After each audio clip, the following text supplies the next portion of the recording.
नमस्कार बच्चों, मैं आज मध्यकालीन कविता कबीर दास जी के दोहे को प्रस्तुत करने जा रही हूँ। कबीर दास जी वक्तकालीन कवियों में से आपकी नाम बहुत आदर से लिया जाता है।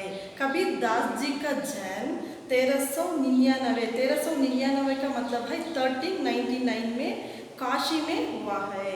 आपने नीरू और नीमा नामक जुलाहा दंपति ने आपकी पालन पोषण किए गए हैं।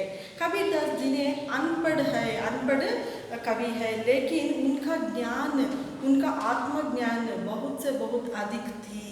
आपने अपनी रचनाओं में मुख्य उद्देश्य इस प्रकार है: हिंदू मुस्लिम की एकता, हिंदू और मुस्लिमों में एकता है, और भौतिक और आध्यात्मिक परिष्कारों के बारे में, शुद्ध प्रेम के बारे में और सच्चाई के बारे में और सादगी के बारे में आपकी रचनाओं में ये व्यक्त किया गया है। आपकी मृत्यु 1518 का मतलब है 1518 में आपकी मृत्यु मगहर नामक स्थान में हुई है। कबीर दास जी की रचनाओं को मुख्यतः 3 भाग से विभाजित किया गया है। पहला साकी है, और दूसरा है सबक और शबद है, और तीसरा है रामायणी है। ये तीनों बीजक नाम ग्रंथ में संकलित किए गए हैं। कबीर दास जी भाषा को खिचड़ी भाषा कहते हैं, क्योंकि तुमने अनेक भाषाओं को अपनी काव्यों में सम्मिलित किए गए हैं। उदाहरण के लिए जिसमें ब्रज भाषा की और अवधी भाषा को और राजस्थानी भाषा को और अरबी भाषा को, ऐसे फारसी, ऐसे अनेक भाषाओं के शब्दों को आपने प्रयोग करके ये काव्यों को रचने किए जाते हैं। इसीलिए आपकी भाषा को खिचड़ी भाषा कहते हैं। प्रस्तुत दोहे में आपने बीजक का संग्रह से ये लिया गया है, और प्रस्तुत दोहे में कबीर ने गुरु की महिमा, ये पद्य में गुरुजनों की महिमा के बारे में और शरीर की नश्वरता के बारे में और परमात्मा की सर्वव्यापकता के बारे में और भक्ति भावना और नीति परक उद्देश्य से ये काव्य को आपने रचना किए गए हैं। इसलिए बच्चों को यह बहुत सादगी और सरलता से, उदाहरण से आपकी कवन संग्रह है।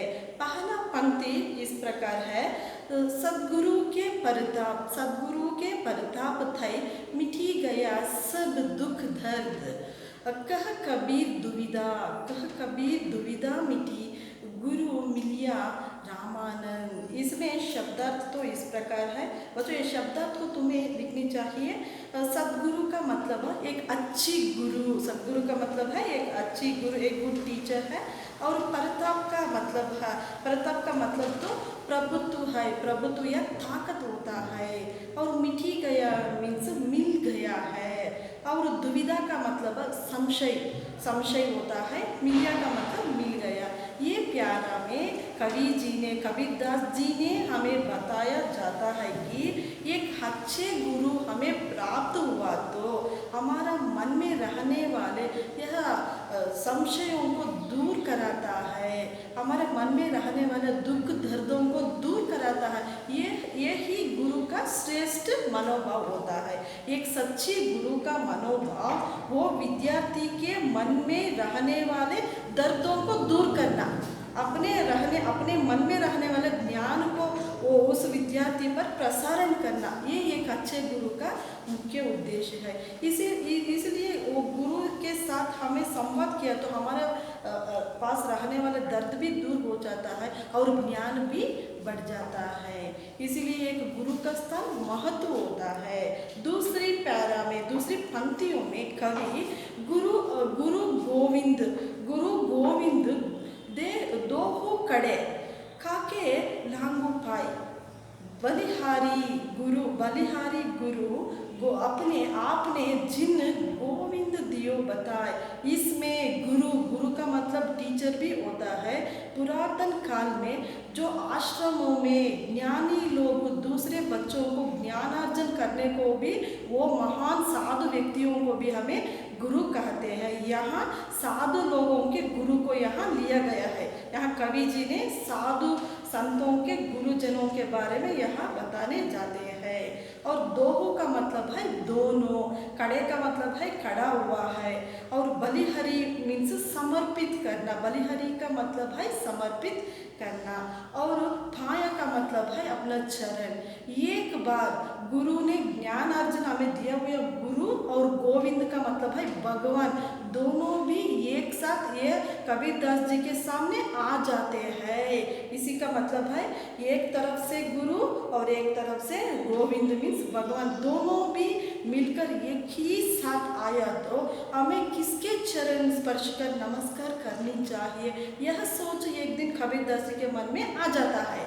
लेकिन उन्होंने वो सोचते हैं कि हमारा ज्ञान को बढ़ा हुआ व्यक्ति गुरु है, गोविंद के बारे में बताने वाले व्यक्ति ही गुरु है, इसलिए गोविंद से भी गुरु का स्थान बहुत श्रेष्ठ होता है।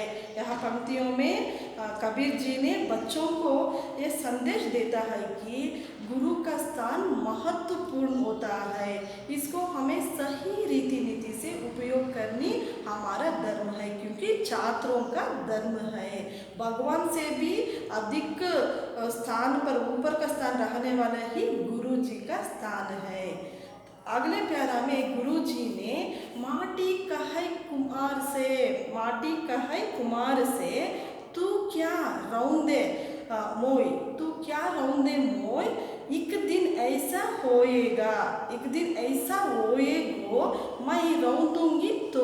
यह प्यारा में माटी का मतलब है मिट्टी, मड है, और कुम्हार का मतलब है वो मिट्टी से बर्तन बनाने वाले व्यक्ति को कुम्हार कहते हैं।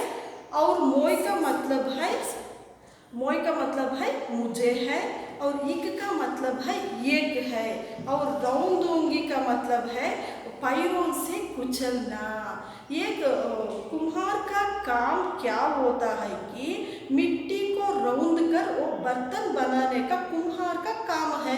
तब कुम्हार ने मिट्टी बनाने समय में वो मिट्टी को अपने पैरों से रौंदता है और दबाता है, तब वो मिट्टी ने अपने मन में सोचता है, क्या सोचता है मिट्टी, आज का दिन तुम्हारा है, अगले एक दिन तुमने आगे के कुछ दिनों में मेरे मिट्टी में मिलने तुम आते हो, उस समय मैं तुझे रौंदता हूँ करके कहता है। क्योंकि मनुष्य के जीवन निर्जीव होने के बाद वो मनुष्य का जीवन तो मिट्टी में समर्पण होना चाहिए, उस समय वो मिट्टी सोचता है, उस समय तुम्हें मैं रौंद कर मेरा आकृति में रख जाता हूँ करको वो मिट्टी सोचता है।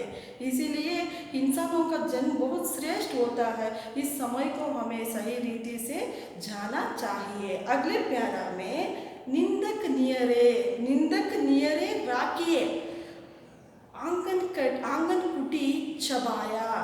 कुटी को छबाया है, बिन पानी साबुन बिना निर्मल करे सुभाए।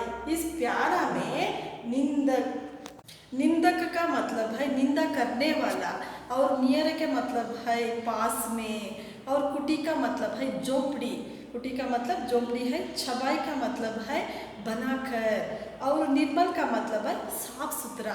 ये पद्य में कवि बताने चाहते हैं कि निंदा करने वाले हमारे पास ही रहना चाहिए, हमारे पास ही उसको झोपड़ी रखकर हमारे पास रहने जैसे करनी चाहिए, क्योंकि निंदा करने से मनुष्य अपनी मिस्टेक्स को, अपनी गलती को वो सही कर पाता है।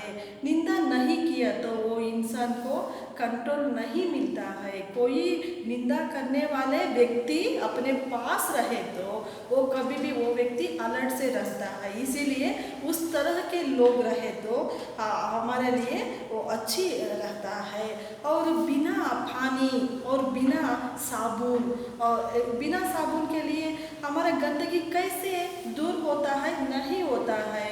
इसी तरह निंदा करने वाले पानी के जैसे है, साबुन के जैसे है, उस लोग हमारे पास रहना ज़रूरी है। अगले प्यारा में कवि कस्तूरी कुंडली बसै मृग ढूंढे बन माही। और ऐसे गठी राम है दुनिया देखी नाही। इस पद्य में कस्तूरी एक तरह के वस्तु है, एक थिंग है, और कुंडली का मतलब है नाभि और नॉवेल कहते हैं। मृग का मतलब है हिरण, मृग का मतलब डीर है, और बन का मतलब है वन, और घटी का मतलब है एवरीवेयर, घट में, और दुनिया का मतलब है वर्ड है। यहाँ एक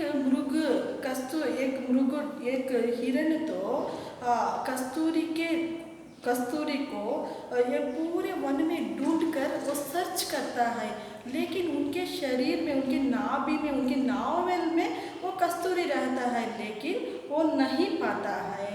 अपने शरीर में रखकर वो मृग क्या करता है? पूरे जंगल में उसके लिए ढूंढता है। इसी तरह हर एक गट में राम रहता है। लेकिन हमारे हृदयवास में वास करने वाले राम को हमें नहीं पहचानता है।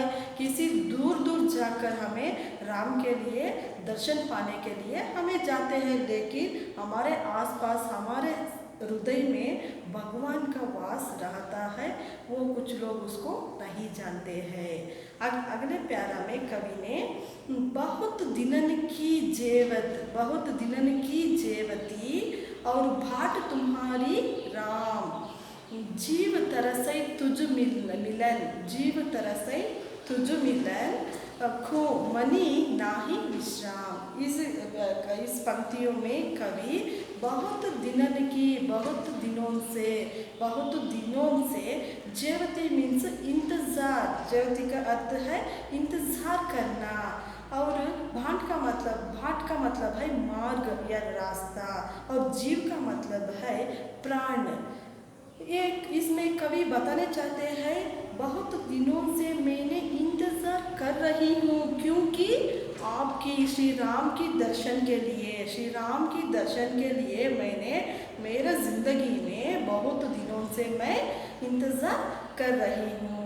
मेरा प्राण तरसे मुझको मिलन से, मेरा प्राण को तुम्हारा मिलन के लिए तरस रहा है, और मनी नहीं विश्राम, इसीलिए तुम्हारा दर्शन बिना पाने के लिए मेरा मन विश्राम नहीं रहता है, इसीलिए आपका दर्शन तो दीजिए। ऐसा राम से कवि ने भक्ति को प्रदान किए जाते हैं।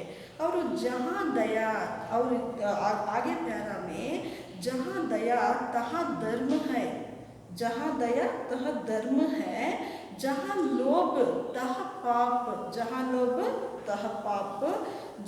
क्रोध तहाँ काल है, जहाँ क्षमा तहाँ आप।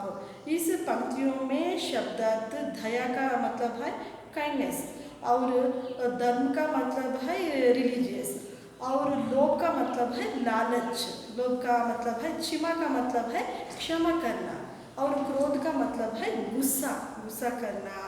जो व्यक्ति में, जिन इंसान में उनका मन दया से रहता है, वह धर्म भी रहता है। किस लोगों के आत्मा में दया का मनोभाव होता है, वहाँ उसके आसपास धर्म भी रहता है। लेकिन जहाँ लालच के मन होता है, वो लालच के मन रहता है, वहाँ पाप रहता है। जहाँ क्रोध तहाँ काल, किस व्यक्ति में, किस परिस्थितियों में हमारा हाथ में हमें क्रोध लिया तो हमारे गुस्से से, क्रोध से क्या करते हैं? काल का मतलब वो मृत्यु भी कर जाते हैं। उतना गुस्सा रहते हैं ये आदमियों के मन में, उसे हमें नहीं व्यक्त करना चाहिए। किसका मन में क्रोध होता है, वो क्रोध अंत में मृत्यु तक हमें लेकर चले जाते हैं। इसीलिए हमें क्रोध को अवॉइड करनी चाहिए।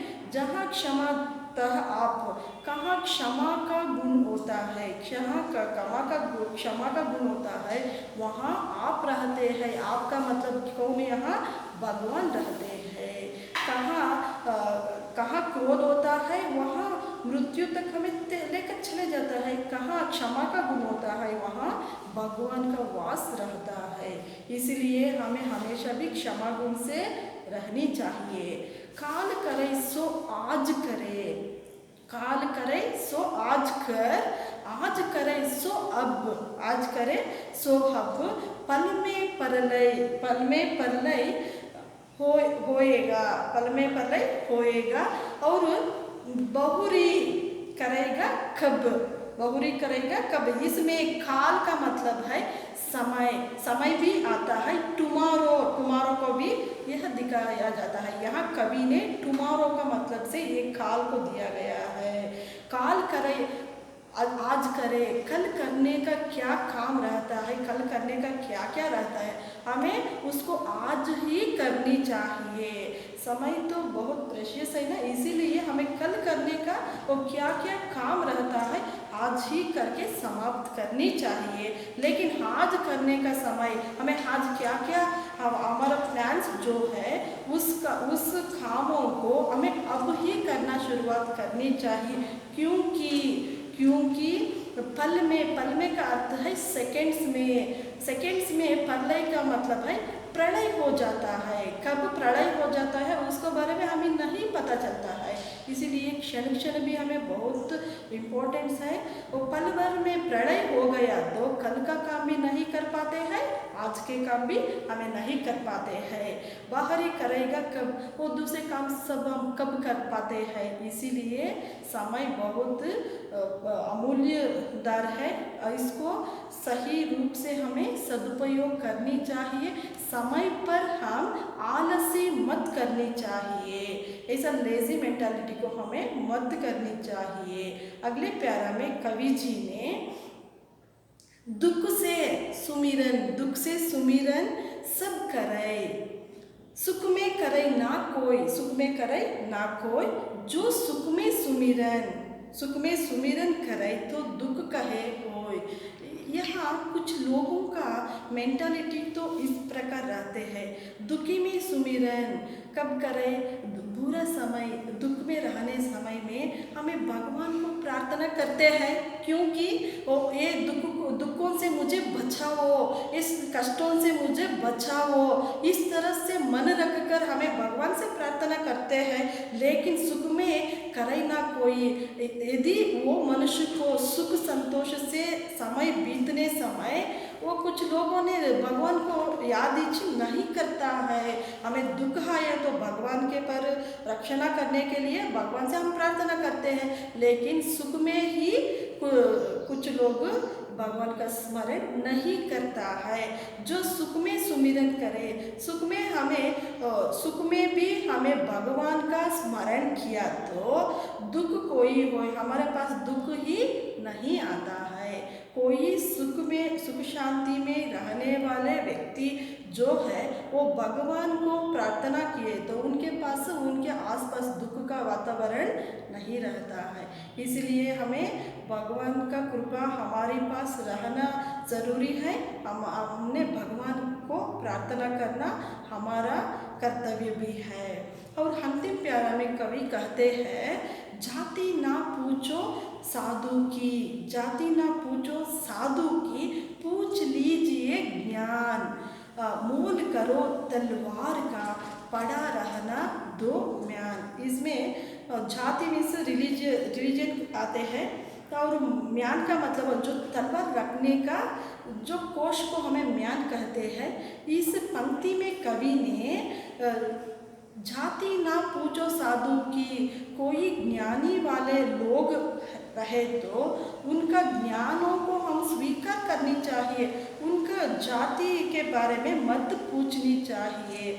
जाति जाति तो अलग होता है, ज्ञानी लोग वो नीचे जाति का भी उच्च स्थान प्राप्त कर लेता है, वो ज्ञान उस स्थानों को वो देता है। इसीलिए हमें ज्ञानी लोगों का वो ज्ञान को हमें स्वीकार करनी चाहिए, उसको जाति के बारे में हमें मत पूछनी चाहिए। और मोल करो तलवार के, वो तलवार का एक वैल्यू को हमें मत पूछनी चाहिए, उसको मोल का मतलब है वैल्यू, उसका रेट को मत पूछनी चाहिए। और पड़ा रहना दो में उस तलवार से हमें क्या क्या उपयोग होता है, किसी के काम में उपयोग कराते हैं, उसका बारे में हमें सोचना चाहिए। क्योंकि तलवार के मोल के बारे में हमें कुछ नहीं चाहिए। तलवार को यूज़ करने का मेंटालिटी हमारे पास रहने चाहिए, उसका मोल का मतलब हमें नहीं चाहिए। आज की क्लास समाप्त करती हूँ बच्चों, धन्यवाद।